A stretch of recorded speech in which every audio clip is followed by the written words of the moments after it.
So I was able to make 2 and a third compost heap grow beds. So what am I doing here? Well, what I'm doing is making soil, and I'm using nature's natural processes to do it. Now these beds extend 5 feet into the ground. Now they're actually all a little bit different how I designed them. This one here actually has a humidity trap at the base. This one doesn't. So I'm going to compare this one and this one in the future and see how well they do.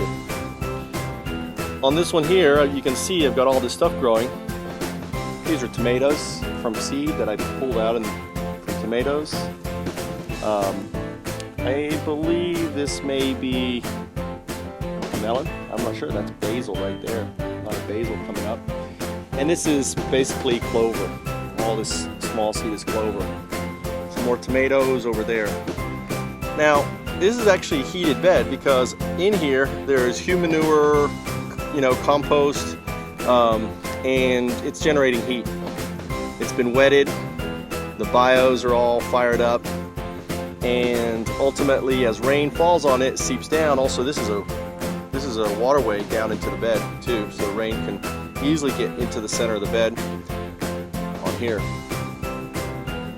So, and this is a free bed because I just use sticks and stuff that I cut down from trees and these branches here, and simply weaved them together, forming a really sturdy side. Now, I've got a frost coming.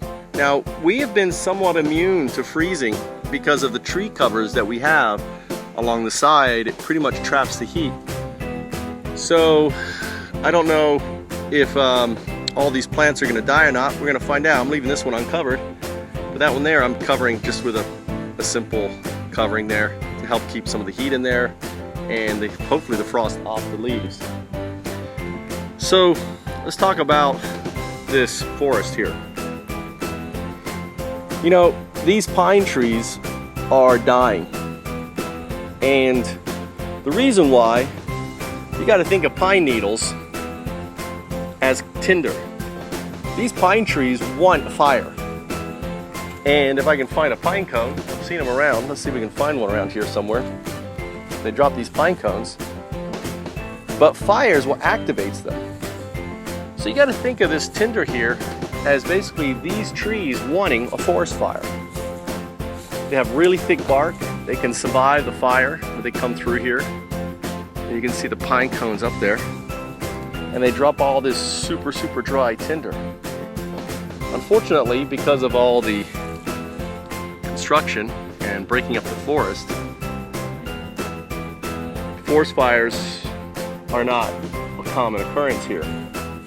So what we have here is tons and tons and tons of tinder building up. And the moment a lightning strikes and sets this alight, what's going to happen? Well, if your land isn't cleared like mine, it's going to whip with the wind basically and burn down these houses. So this is why what I'm doing here is basically picking up all the pine cones, and I'm using them as the siding on the beds. The other thing I'd like to do is actually plant like red clover and other stuff in here that will provide ground cover, constant ground cover on the base of the forest. So this forest is really unhealthy, and you can see all of I've been pulling down all these vines and stuff. It's just a tinderbox ready to go up. And I try to explain that to my dad, but he doesn't get it. So, as you can see, I've created somewhat of a fire break. There's not a lot of fuel here. Whereas you can imagine over there, there's a lot of fuel. And if you ever seen pine needles go up, they go up like you wouldn't believe. They burn really hot, really intensely. And if I could find a pine cone, well, I saw one earlier. I don't know if I can find, there's one right there. So let's look at this pine cone. Basically, heat causes these things to open up.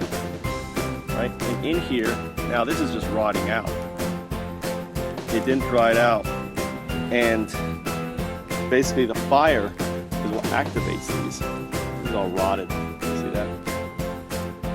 It dries it out, the heat dries it out, drops the seed, and everything is been cooked and charred, and it creates a really nice environment. There's no competition for these pine, and that's why they're dying, because we've lost the natural cycle for these huge, beautiful trees, and they're starting to plant them, hand plant them, because we're losing them, because we've lost the forest fires. Understanding the environment is important for preservation. Now, personally, you know, pine trees and everything are nice and everything, but I envision basically transforming these forests into food forests for us in the future.